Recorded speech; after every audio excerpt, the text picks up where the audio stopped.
fucking did it. He's charging $100 a cut. He's the fucking man. And he's only doing 8 haircuts a week. Frank, you fucked up. He's barely making enough money for bills and food. He's behind on a few payments, but he's too prideful to go back down in pricing. For the love of God, Frank, just let your pride and ego go, dude. His social media is covered with these corny $100 barber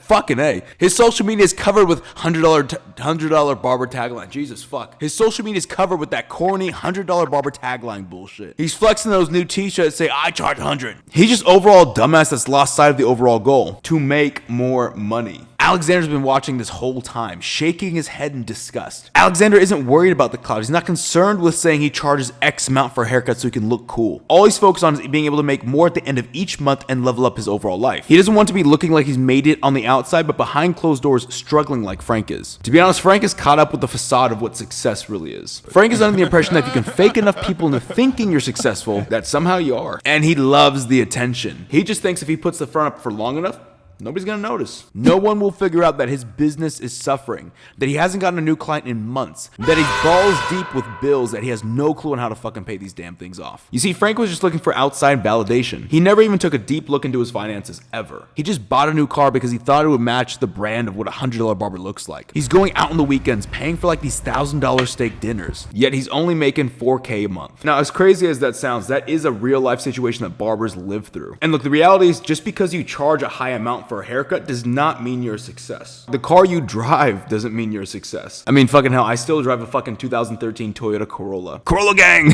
Because to be quite honest, who looks up to somebody who's drowning in bills? Honestly, how is that even cool as a business owner? Honestly, if this is you as a barber, to be quite frank, you just fucking look like a dumbass. The purpose of charging higher prices is so that you can strategically move the ball forward and not have to hit a ceiling on what you can make per month. However, there are barbers out there that just want to raise the prices because they're flat out lazy and want to work less. And I really think these people just want to relax in life. I truly think if you're somebody who wants to progress in life, like anything under making 20K per month, you should not have a bone in your body that's being relaxed at all. You should be frantically trying to get your business up to a stable position so you can stack up cash as quickly as possible for what you overall want to accomplish in life. And I think that's where most barbers who do this or act like this way are really lost at in life. They really have no overall desire or dream. You know, they just want to stay in the city they grew up in a comfortable apartment with subpar tasting food. Seriously, if this is you right now, take out your damn notes on your phone and write this down. Write down what you actually desire in life. I'm willing to bet you've never done this before.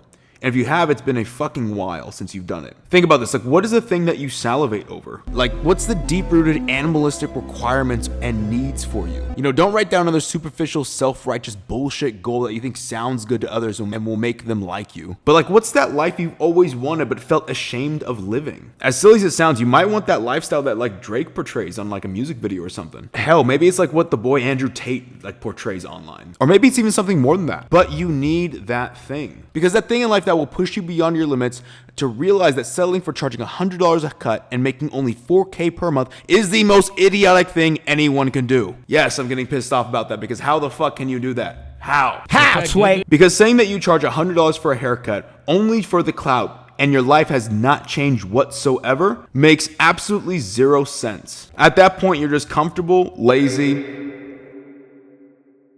and overall just drifting in life. And why the fuck are you even a barber if you just want to drift? Like think about this objectively. What type of person is a drifter? A fucking loser. I don't care if you charge $100 a cut. I don't care if you're working less right now. As a barber, as a fucking person overall, your mission should be to evolve and push things forward and grow. And if you're just like at that point where you just want to flex that you charge a higher price point and aren't actually realizing that you fucking broke the goddamn business and you need to fix it, may God fucking help you. Because you should have been focusing on getting new clients. You shouldn't have been worried about trying to charge the most just for some clout for everybody.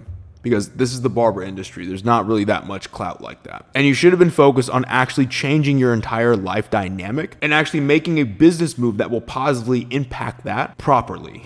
Because just raising your price up to $100 a cut just because, while your whole entire business is fucked, is not the smartest move to do. Go about it strategically. Always focus on getting new clients. Have a system in place to scale strategically. That way you don't fall victim to this mindset. If you have, and you're lazy and don't know what the fuck to do to get yourself out of this, take out your notes, write out what you actually want to achieve in life, and you might find that spark again. And you might be reignited to get your ass off the ground and actually start building something again. Because there's nothing worse than a barber who just charges higher prices to feed their ego, yet is struggling to pay the bills behind closed doors. It's almost pathetic because the whole thing is self-induced. And if you need an example of what can happen when you turn things around with the proper help, take Joey, who I just posted our interview a few days ago. He used to make around $8K per month and used to spend it all on cars, clothes, and weed. Literally all the expenses at the end of the month, there was nothing to show for it. I did a full interview with him on how he fixed all of his poor habits and actually how he's been scaling his business up to $65 per cut in a brand new location. Check it out. You can check it out here, and if you want to watch the full interview, make sure you click that button over on the side. There should be a link. There should be a, I don't know, what is it called? A text box, a video link somewhere on the screen as well too. Check it out right now. Make sure if you want to watch the full interview, you click on the video link. I don't know, there's something on the screen.